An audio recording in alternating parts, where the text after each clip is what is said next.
Brian dan Sally mengenyam pendidikan yang baik. Mereka bertemu dan akhirnya menikah. Mereka memiliki pekerjaan yang baik.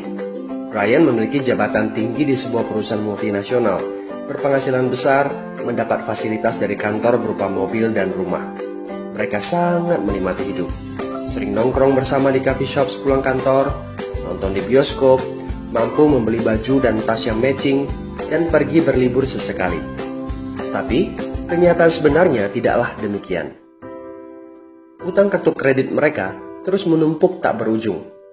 Setiap akhir bulan merasa kehabisan uang. Mereka memiliki barang-barang bagus, tetapi tabungan masa depan kacau balau. Brian dengan mudah membeli ini, tapi bukan ini. Tabungan 100 juta pun rasanya masih jauh sekali. Sudah kerja lebih dari 10 tahun, tapi belum sanggup membeli rumah sendiri.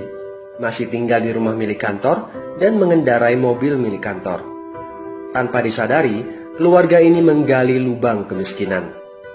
Keuangan mereka hanya cukup untuk membiayai kehidupan keluarga saat ini. Mereka harus terus bekerja untuk menghasilkan uang. Pertanyaan yang paling ditakutkan adalah bagaimana jika mereka sudah tua, kemampuan bekerja sudah menurun, atau salah satu anggota keluarga terdiagnosa penyakit serius yang membutuhkan biaya yang sangat besar. Apakah kehidupan Brian dan Sally mencerminkan kehidupan Anda? Apakah saat ini Anda memiliki penghasilan, tetapi sebelum akhir bulan sudah merasa kehabisan uang? Memiliki hutang berkepanjangan yang tidak ada habisnya? Memiliki barang-barang bagus, tetapi khawatir karena tidak punya tabungan? Memiliki hidup yang berkecukupan, tetapi khawatir tidak mampu menyekolahkan anak-anak dengan baik?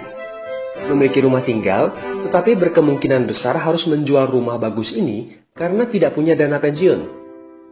Jika Anda menjawab ya pada salah satu saja pertanyaan tadi, saatnya untuk memperbaiki diri.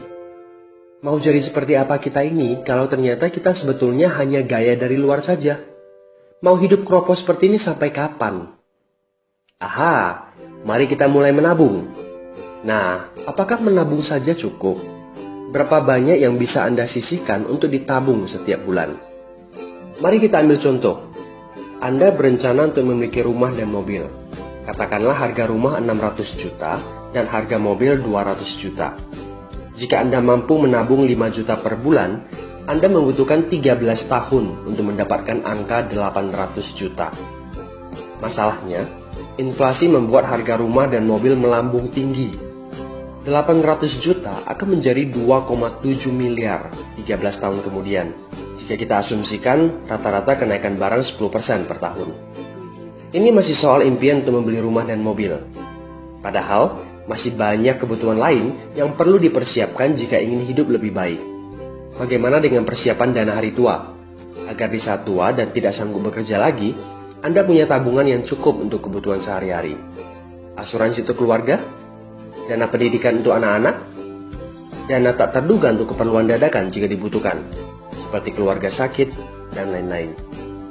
Artinya, Anda perlu lebih banyak uang untuk ditabung. Bayangkan jika satu bulan Anda hanya bisa menabung kurang dari 5 juta.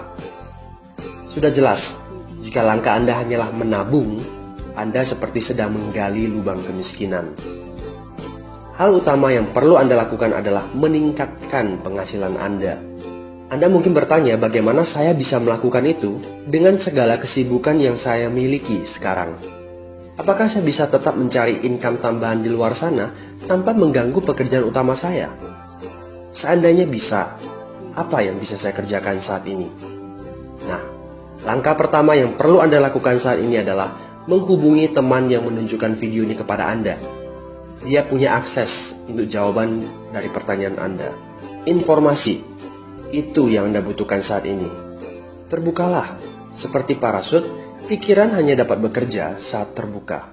So, segera hubungi teman Anda dan dapatkan video informasi berikutnya.